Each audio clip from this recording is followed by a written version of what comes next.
Welcome back to First Light, the podcast where we dive deep into the journeys of leaders, change makers, and visionaries who are making a difference in their communities. I'm your host, Chris Keller, and today we have a special guest whose dedication to public service and leadership has impacted Palm Beach County in profound ways. Our guest today is Commissioner Joel Flores, a decorated Army combat veteran, former mayor of Green Acres, and now Palm Beach County Commissioner for District 3. From his service in the military to his leadership in local government, Commissioner Flores worked tirelessly to uplift and improve the lives of those he serves. We're going to talk about his journey, his mission, and what's next for Palm Beach County. Commissioner Flores, welcome to First Light.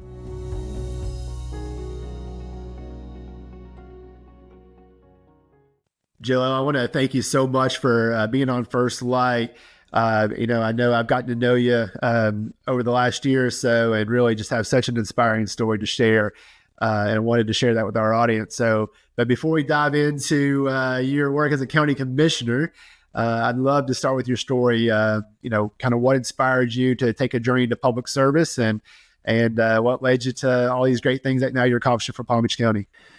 Well, thank you, first of all, for the invitation. I think it's great what you do and the way that you have these stories that are shared by different leaders. So it's an honor and a privilege to be here with you talking about me, which is not my favorite topic in the world, but I think it's a story of perseverance and a story from humble beginnings. And I like to tell my story specifically to the youth, because I feel like if I can empower the next set of leaders, then I feel like I did my work. And my story sort of begins in Puerto Rico, where I was born and raised.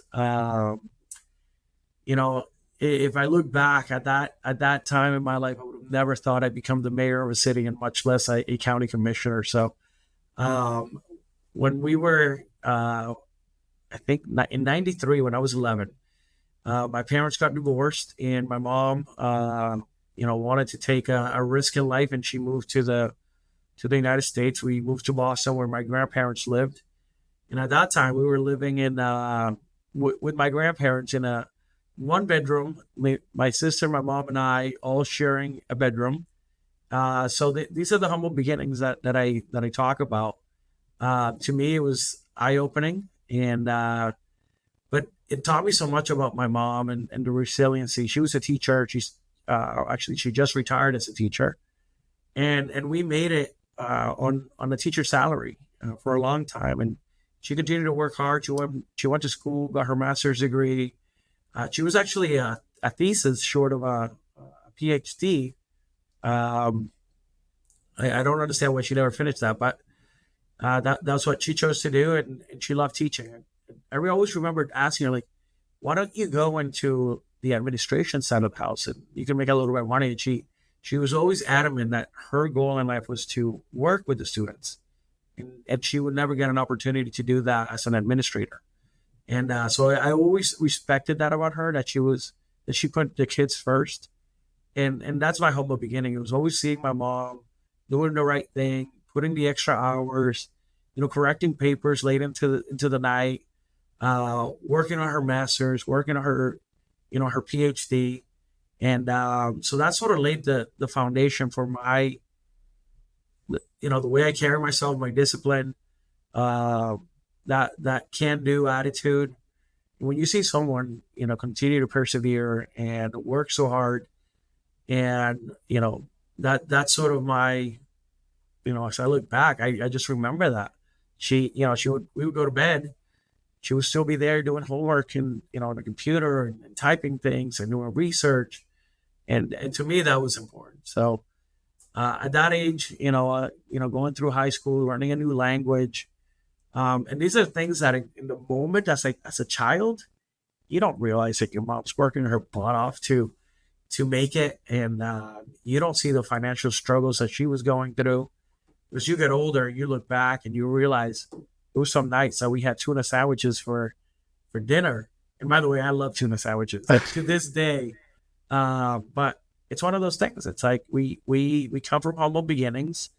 And to me, that sort of set the foundation of who I would become, is seeing someone who can work so hard, get what she needs done, only a few hours of sleep, go back, do it all over again.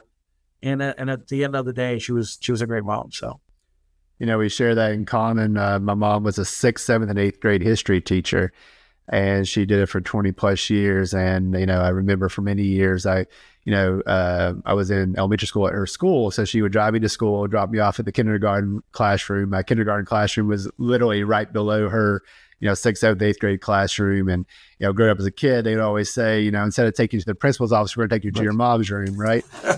And I was like, no, please take me to the principal. Yeah. But we share that in common because I saw my mom, she, did the after school detention. She did the, cheerleading squad for years. She did the 4-H club. She did the sock cops and all this stuff. I just saw her, tirelessly there. And I would go to school with her at whatever time it was, 7 in the morning, 7:30 in the morning. And I'd be there until we went home at 6:30 or 7 o'clock at night. Because she was putting in those hours. And so I shared that with you. And I was smiling the whole entire time you were talking about your mom, because the influence that had on me as well has just been amazing. But I also know that, you're a decorated Armory combat veteran. So take us through, from 11 years old, moving to the United States, grew up in Boston with a single mom, sharing that apartment with your grandparents to, ended up as a Army combat veteran. Yeah. So when I graduated high school, I thought I wanted to be an architect, and I took architecture drafting classes in high school, and I loved it. So in my second year of college, of architecture school, 9/11 occurred, and I remember that morning so vividly. Even to this day, I was driving to my internship that I had early in the morning, and all of a sudden in the radio, they stopped the music, which never really happened, since they announced that a plane crashed into the World Trade Center. And just remember just thinking, like, how does a plane crash into a building? And it was a beautiful day that day. It was clear skies. And I was in Boston at that point, so not that far from New York. Like, okay, well, interesting. And then like 10 minutes later, they come in again and they interrupt the music, and they said a second plane crashed. And I think we all at that point realized that we were being attacked. So by that evening, we were all, I remember that day at the office, we were all like listening to the radio. The owner, the architect of the firm went and bought a TV. We were watching the TV. I don't think we did much work that day with all the developments that were occurring. But by the end of the night, I made a decision internally that if they can attack us at home, that way it's our duty to protect this great country of ours, our liberty and our freedoms. And so after that night, I decided to join the military. I spent 15 years in the military. I did a tour in Afghanistan, which I'm extremely proud of, my career, what I've been able to do. And it has taught me so much. It's taught me discipline. It taught me what's like to be part of a team with a greater purpose, to rely on each other and trust each other, and the brotherhood that I'm a part of is something that I cherish, something that I share in common with fellow soldiers, and it sort of has driven me to the point where I am today, because without those experiences and those stories, I value every single day. I understand how getting up in the morning is so precious, because life is, we're here one day and tomorrow we don't know. So I've learned to appreciate everything in life, the small things. I also learned to smile a lot more, believe it or not. I know that a lot of my brothers come back with PTSD and they struggle with getting back into the mix. For me, it was very much different. For me, it was an eye-opening experience. I saw the worst in humanity, and to me now it's, I came back with a mission in life to give back to my community. To me, money it's not the end all be all. I think we all need an income to be able to survive. But to me, making sure that we take care of our people, that we do the things that are right, matters a lot more. And I think that perspective really grew and came from that experience in Afghanistan. So one of the things that I'm a big believer in today is mental health. And the reason that mental health to me matters is because I have seen what my fellow soldiers struggle with when they come back. And by the way, the VA provides great assistance and have a lot of resources for veterans. But what about those people that don't have access to that quality care? People that can only get a handful of visits to a therapist a year.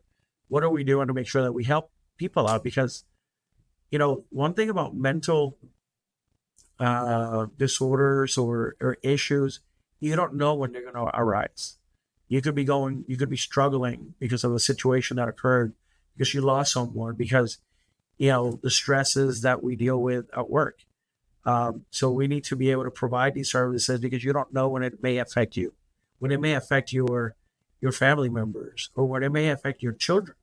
Because believe it or not, one of the big things here is children, especially specifically middle school age, are being affected by the pressures of society. And kids don't understand, but kids bully each other. And it's something that they struggle with, and something that, to me, it's a priority. But that all stemmed from my experiences in Afghanistan and what I've seen my fellow soldiers struggle with over a lifetime. And I also understand the stigma that comes around with saying, hey, I have an issue with mental health, I need help. And that sort of arises from my military experience. But I didn't know from the military, after I got out of the military, I didn't know I was going into politics. When I came back, I ended up transitioning into the reserves. And I said, you know what, I want to get back to my community. And I ended up going back to work at Palm Beach State College, where I got to work with young minds and young students. And I said, and I was able to share some of my experiences.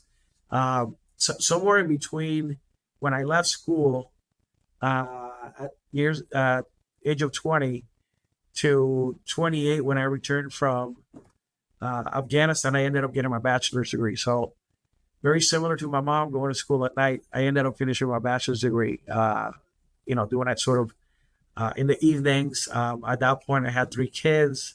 So I struggled through life very similarly to what I saw my mom doing, being a mom, having a full-time job, providing for us, and going to school at night.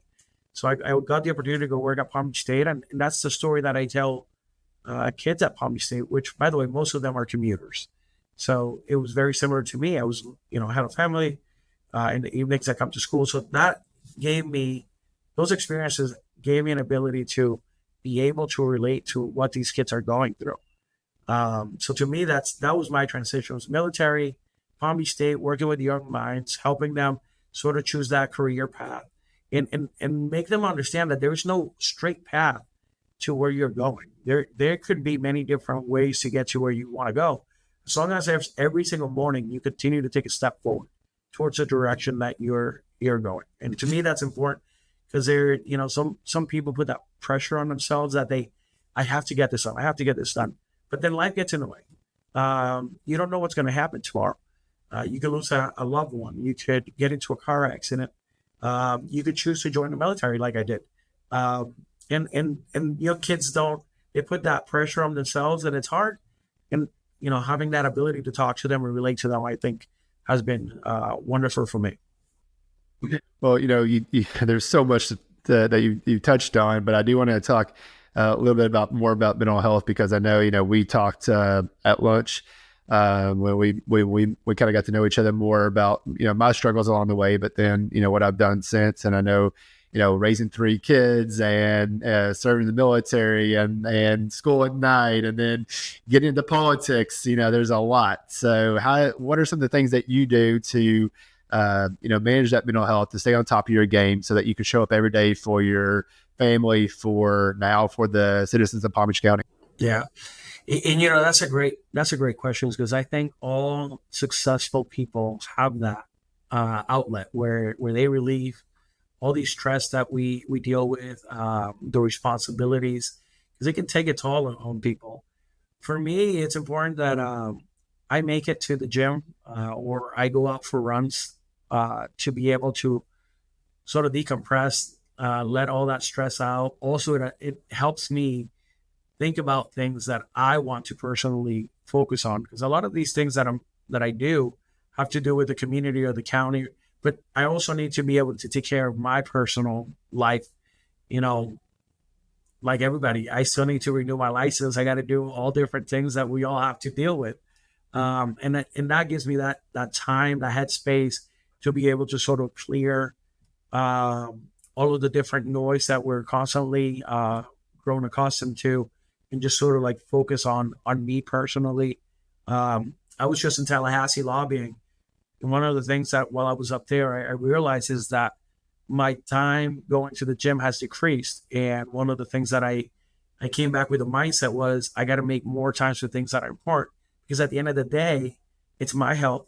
And if I don't have good health, I can't take care of the people that I love, and much less the people in the community. So to me, making sure that I get back into my routine, eating the proper way, because in this role, unfortunately, we tend to go out a lot for different events. And my eating habits sort of go by the wayside. So I came back refreshed, thinking, you know what, today I start at the gym. I sort of start going back to my routines and my habits, which keep me sort of like straight and in the narrow. And but to me, having that outlet, and then also having activities and social gatherings, because it can't be all work. And I think sometimes people focus too much on the work aspect. But it's also good to socialize and to have different friends that bring different perspectives to your life.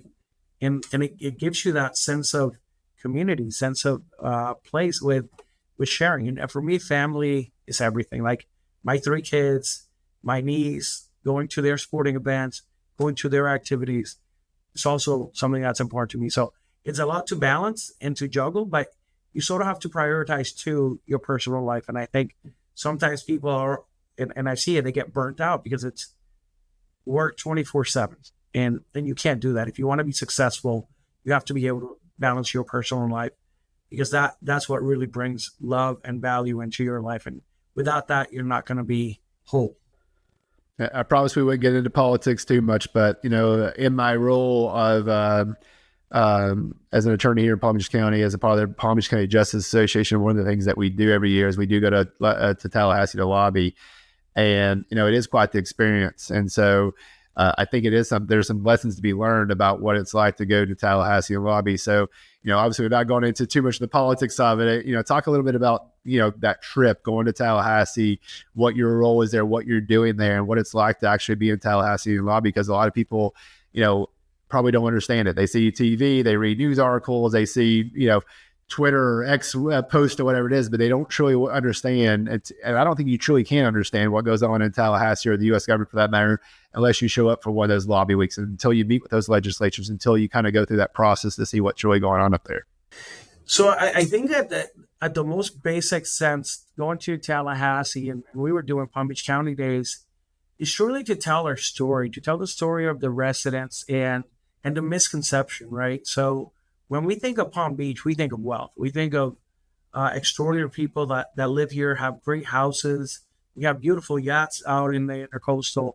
And that's great. I mean, I think that's part of who we are in Palm Beach County. But there's also things that that people don't realize when they think about Palm Beach County. We have poverty here. We have a massive workforce housing shortage. Our workforce is being priced out because of the elevation of the market, which, by the way, the market is a great thing, because people that invested a long time ago are now able to have properties that have risen in value, and that's great. But we have to do more to make sure that we foster and we protect our workforce, because at the end of the day, we need a robust economy to be successful. And in order to have a robust economy, we need a workforce that's here and that's available. And if our businesses don't have employees, it's hard to run a business without employees. So we here at the county, I'm really focused on creating opportunities to bring more workforce housing opportunities into the marketplace. And that's sort of the stories we were telling up there.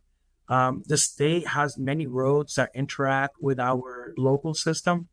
And there is a specific road, which is State Road 880, which the farmers use to bring, by the way, we have the third largest industry in this county is farming. And those farmers use that main road to bring the produce to the port, to be able to move them throughout the country. But that road is sort of like when you drive through it, I don't know if you ever driven that road, is basically up and down. They can't go more than 10 miles an hour. There's no lighting, so they can only use that road during the day, and that's a state road. So we're telling the story about this road and how it impacts our community to make sure that they allocate funding to fix that road. The problem with that road is that we have muck, and muck is rich in the soil is rich in proteins, but it's very hard to demuck, and it costs more. So they don't understand why this road will cost more than a regular road. So we were telling that story and making sure that we use the funding to be able to fix that road. Because at the end of the day, there's a lot of people that depend on the agriculture that happens in this county. So that's what Tallahassee is about, is sharing our story with our state legislators so that they understand what our priorities are and be able to continue to enhance the quality of life for our residents. Yeah, I want to thank you for all that hard work, because I know, I've been up there, not nearly on the scale that you have and the things that you have to do, and I understand the challenges that are there. So I want to thank you for that, and also thank you for your military service, because My pleasure. What you've done for our country, what you're doing for Palm Beach County is truly amazing. So let's talk about that. The decision to enter politics, right? To decide to enter into a career of public service, to have to run for office, no matter what scale it is, whether it's the mayor of Green Acres or whether it's a Palm Beach County Commission, is these days and times is a real challenge. So talk about that decision to enter into politics, and what now what you're hoping to accomplish with your political career. So right after I left Palm Beach State, I ended up going to work for Palm Beach North Chamber of Commerce as the vice president of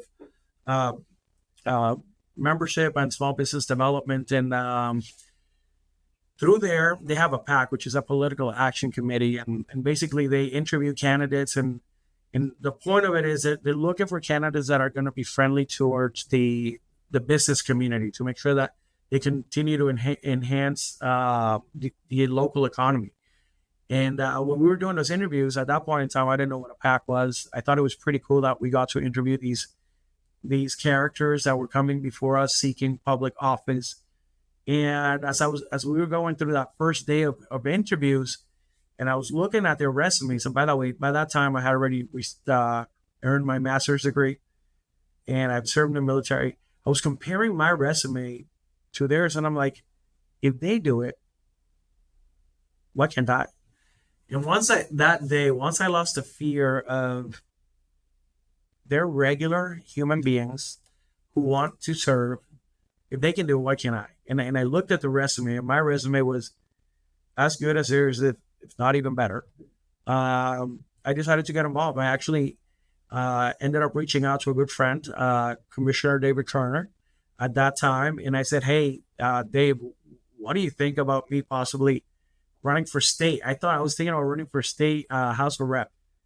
And he said, "Well, maybe you want to start local. Where do you live?" And at that point, I said, "I live here. I live in the county."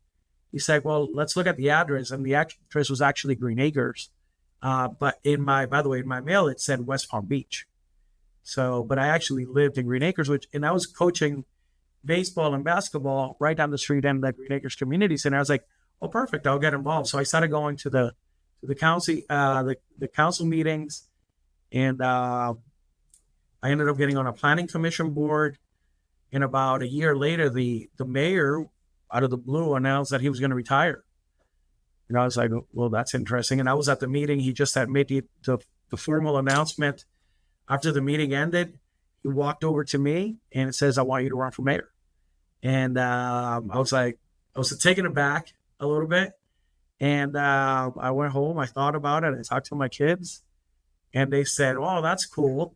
So there was no negative. They were also younger, so to them it was cool at that time. I don't think they realized what they were signing up for, going out to all these public events. But that's how my humble beginning started in local politics. I never thought I would be a politician, and even to this day, I don't even like using that word to describe myself. I consider myself a servant leader, someone who's focused in community, someone who's gonna be a voice of the people and And that's really what I try to do. Looking forward, I don't know that I would ever want to be at the state level. I think there's a lot of politicking that happens up there. And to me, when you work at the local level, you're working for the quality of life of our residents, and that's really what I like. I come to love that aspect. If someone doesn't get their trash picked up, they call me, and I'll help them make sure if there is a problem with the road that we can fix that. I'm a hands-on type of a person, so when in Green Acres, when people call me, by the way, the number one complaint was trash. Unbelievable, but trash really matters to people. Trash needs to be picked up on an every 2 day or whatever, two times a week schedule. That really matters to people, believe it or not. And to me, that's important. That if they don't get the service that we're accustomed to, that we do what's right by them. And there's a lot of things happening. The most that people interact with in an everyday basis is local government, whether it's the roads, whether it's the trash, whether it's the quality of water, the water that we use that comes from local works that we do here. So to me, that matters. And growing into the county or running for county was an opportunity that opened up in the county. David Kerner, sort of my story started with Kerner, and it sort of continued with Kerner as he vacated the seat because he was being termed out. The community came out and asked me to whether I would consider running for this seat. To me, that if they're asking me to run is because they think I've done a good enough work in Green Acres, and I took that as being very honored by the community, and I got the ability to represent people now on a larger scale. And at the end of the day, what I do is focus on the county. I want to make sure that everything that we do helps grow the local economy, the quality of life of our people, and that we do right. I mean, at the end of the day, we all pay taxes, and we have to be very respectful to how we spend the dollars and be very prudent. One thing that you said that really just resonated with me is something that, I've kind of learned a lot more over the years is why not me? Why, and most of the time it's just you and changing that mindset. We look at all these successful business leaders and politicians, and we're like, man, I can never do that. I can never be that person, but you can't. You just got to make up your mind and set that goal. I just finished the Atlanta Marathon this past Sunday. I saw that. Congratulations, by the way. Thank you. And I finished sub 4 hour marathon time. And 2 years ago, that would have been something that I would have told you was absolutely impossible. There's no chance that I would ever run a sub 4 marathon. And then even a year later, I ran my first marathon, and I was like 5 hours and 7 minutes. And the thought of like setting a big goal to run a sub 4 hour marathon at that time seemed impossible. But fast forward a year, and I was able to accomplish that feat. So I think what you said is, just so important for people to understand is that, you can make an impact, you can make a difference, you can achieve all those great things. It's just a matter of accepting that, hey, it's going to take some work, but I can do it, and having that discipline to show up every day. So I thought that was super cool. But let's talk about, the challenges along the way. I mean, I'm sure that, this all hasn't just been easy. Going into public service, I'm sure your time as the mayor of Green Acres, and even in the 100 days, your first 100 days as Palm Beach County Commissioner, is not always easy. So let's talk about some of the things that, some of the challenges that you faced along the way that you've had to overcome, and how you went about overcoming those challenges. I think my first challenge was, I told you, the mayor came and asked me to run, but the story didn't end there. I actually had to run a campaign in a very short amount of time, and I was running against an incumbent council member who had been on that dais for 8 years.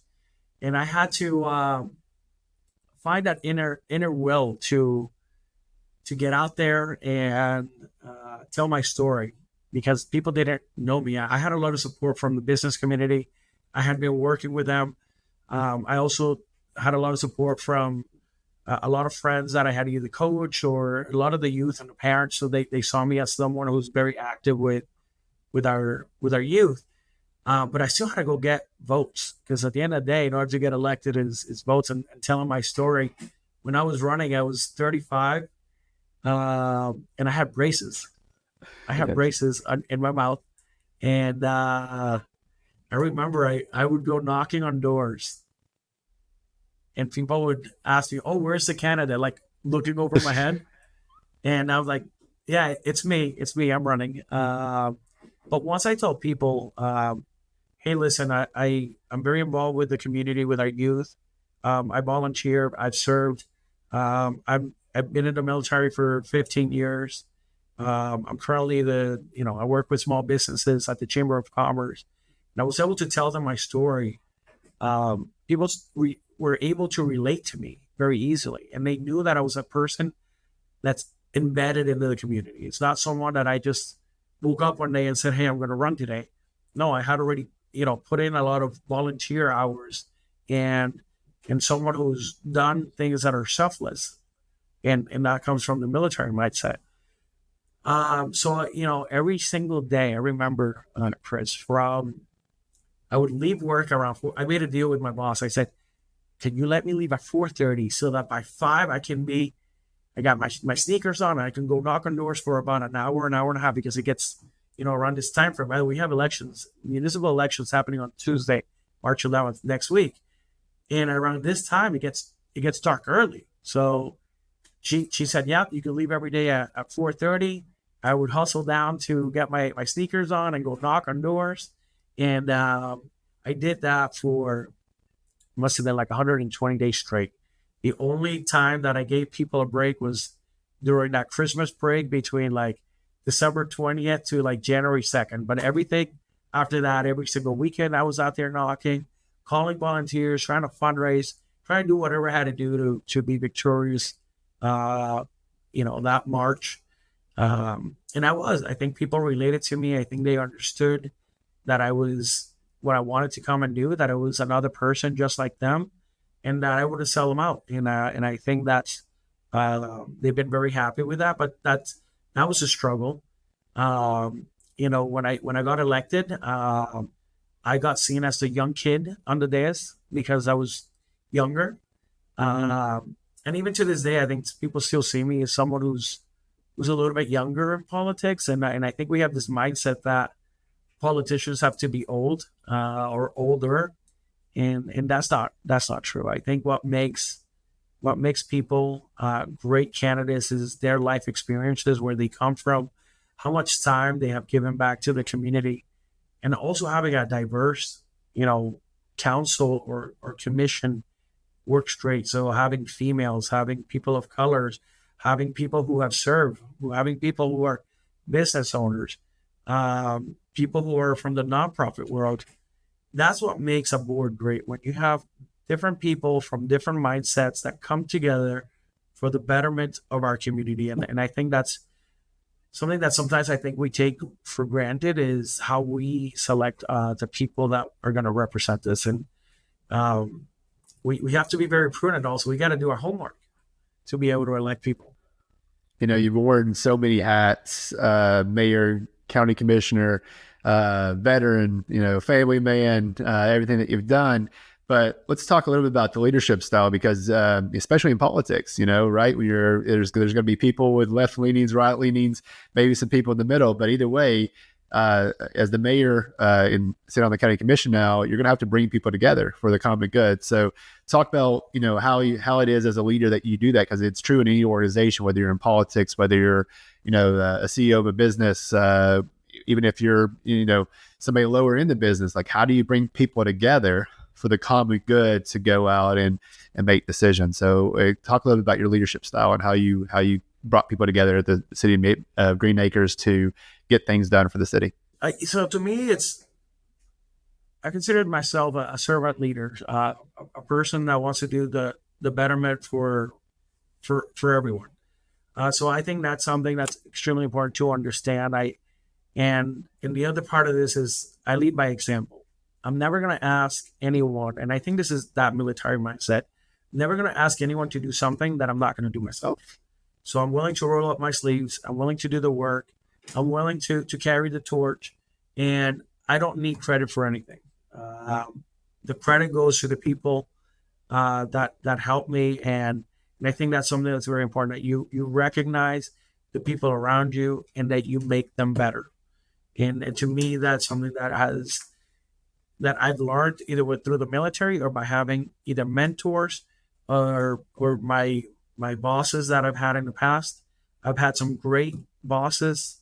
I've had some great friends and mentors who have taught me the way, and I've also had some bad ones. And sometimes you learn more about the bad ones than you do about the good ones, because you realize that's not what I want to do. That's not how I want to lead. That's not what I'm about. And usually this is not about me or I. I don't like the word I like the word we. And when you talk about we, it's all of us coming together. And I think sometimes leaders forget that. They want to make it all about themselves. And especially in public office, there's nothing that's about us. Everything that we do is for the people, for our community, for your constituents, for your district, for whatever your boundaries are. That's what we do it for. And to me, that's always very important. I consider myself the voice of my district. So I'm always got a voice, whether I'm on the majority or I'm on the minority. I'm always going to voice what I feel is right. I'm not going to vote one specific way just to please people, but if I think something needs to be said, I'm going to say it. I'm very transparent. I like to be held accountable. And this is one of the things that my team knows is if you don't agree with something, you have every right to challenge that. So as we do it in a respectful manner and that you present your points, that's what's going to make me a better presenter and a better leader when I have to present my ideas or my thoughts on a specific topic. But my team knows that they have every opportunity and right to challenge anything that I'm pro or against, because I want to hear the different side of the story. And you can't make up your mind before you actually do the work or the research. So my team, and that's one of the things that I appreciate about them, is I don't want things to be ever sugar coated to me. I want to hear the truth. I want to hear what you think, and that's sort of like the building blocks where we go from. I know you spend a lot of time with the youth, and you've talked about that a lot today. So, speaking to the youth, whether they're middle school, high school, or whether they're young business leaders already, what advice do you give to them to someone who is wanting to make an impact in their community, whether it's through politics or just getting involved? What advice do you give? So I'm very involved with the youth to this day. Actually, I have a basketball game tonight with my team. I still coach in Green Acres Youth Rec League. And one of the things I'm constantly preaching to them is be a sponge. Absorb all of the information. I know it's easy to like yawn and lean back in the chair and not engage, but that's not the right attitude, because today you feel like that. In the future, you want to know that you had you made the best of it. You don't want to live a life of regrets. So I tell young people, whether they're in college, starting out a new career, is be a sponge. Be around people that make you aspire to be like them. Get yourself a mentor. And you can have different levels of mentors. Like you could have a work mentor, you could have a social mentor, a volunteer mentor, people that you see out in the community doing the right things. I tell my own kids all the time, get involved. Big organizations that you want to be a part of, things that you care about. To me, I'm a county commissioner. I could very simply say, I don't need to volunteer and be a coach.